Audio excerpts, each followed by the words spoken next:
अधिपतींसाठी जे काही केलंय त्याची आठवण ठेवून मी तुमच्यावर कुठलीही कायदेशीर कारवाई करणार नाही. पण जर जर तुम्ही हे स्वतःच्या तोंडानं कबूल केलं नाहीत आणि बजरंगकडून आम्हाला ऐकायला मिळालं तर मात्र मी तुमच्यावर कायदेशीर कारवाई करेन, हे नक्की.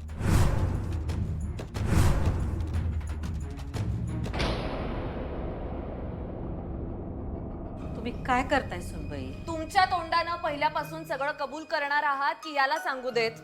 काय कबूल करू आम्ही? हा, तुम्हाला माहित नाही तुम्ही काय केलं ते?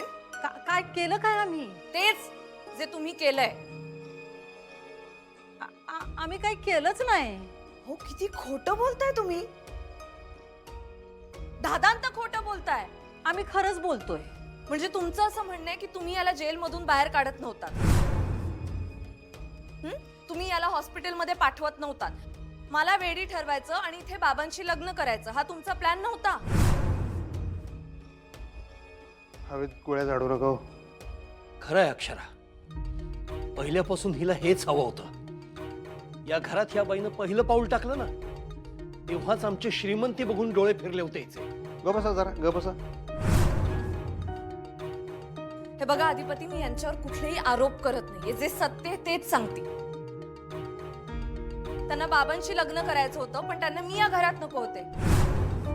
मला संशय आला होता तेव्हापासून या सावध झाल्या होत्या. माझा काटा काढण्याचा प्रयत्न करत होत्या.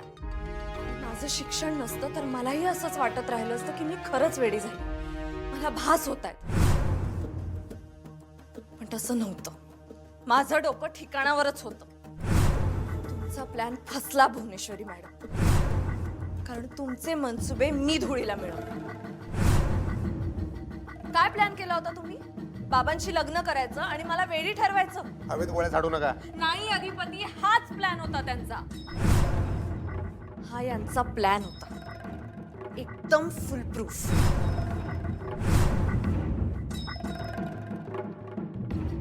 व्यवस्थित सगळं प्लॅन केलं होतं. तुम्ही एक गोष्ट विसरलात मॅडम, डोक्याला शिक्षणाची जोड असेल तर माणूस कुठल्याही कचाट्यातून बाहेर पडू शकतो. तुम्हाला असं वाटतं ना की शिकलेल्या माणसांना डोकं नसतं? तसं नाहीये. मला जसं शिक्षण आहे तसंच डोकंही आहे. मी 1+1=2 असं लॉजिक लावलं आणि छडा लावला या सगळ्या प्रकरणाचा. आणि आता सत्य तुमच्या समोर आहे. आता बऱ्या बोलानं कबूल करा, नाहीतर काय करणार तुम्ही सुनबाई? तू सांगितलंस ना मला काल. टीचर मॅडम, काल तुम्ही सोडा ना, मला जाऊ द्या ना तुम्ही. अरे जाऊ द्या काय, तू बोल ना खरं. काय खरं बोलू मी? खरंच सांगतोय मी. हे बघा, खरं मी बोलू शकत नाही आणि खोटं मी बोलणार नाही, कारण तुम्ही मला आईची आण घातली. आईची शपथ दिलीये म्हणून खोटं बोलू शकत नाही म्हणतोयस आणि खोटं बोलतोय. बोल ना मग खरं. खरं बोलू का? हो प्लीज प्लीज खरं बोल. खरं हेच आहे की तुम्ही जे बोलताय ते खोटे.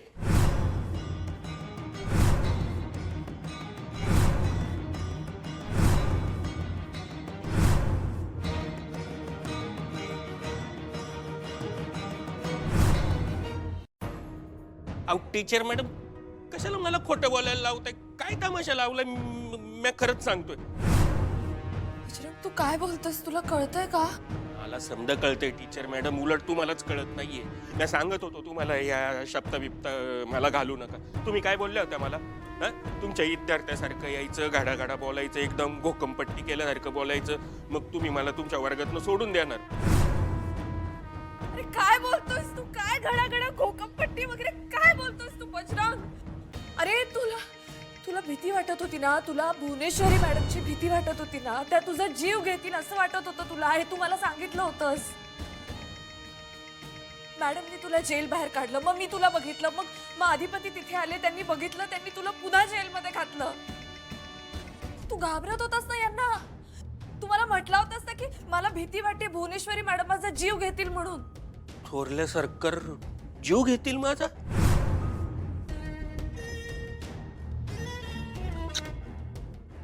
उलट गोर गरिबांना जीव लावतात त्या कसं जीव घेतील टीचर मॅडम? कारण तू खरं बोल म्हणून तुला भीती वाटत होती. भुवनेश्वरी मॅडम तुझा जीव घेतील तुला वाटत होती ना भीती. तू म्हटला होतास ना. काय काय काय बोलताय सुनबाई? हा, त्याने तुमची बाजू घेतली म्हणून आम्ही त्याचा जीव घेणार. तुम्हाला जे पाहिजे ते काय तो बोलत नाही म्हणून तुम्हीच सगळं बोलायला लागल्या काय? हा, त्याची भीती सांगून टाकली तुम्ही.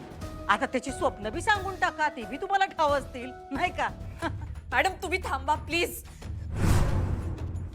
बजरंग तू असं का करतोयस? तू तू तू तू खरं बोल ना. हे बघा टीचर मॅडम, खोटं मी नाही, तुम्ही बोलताय. अरे मी का खोटं बोलेन? मी खरं बोलतेय. तू खोटं बोलतोयस. तू हॉस्पिटल मध्ये येत होतास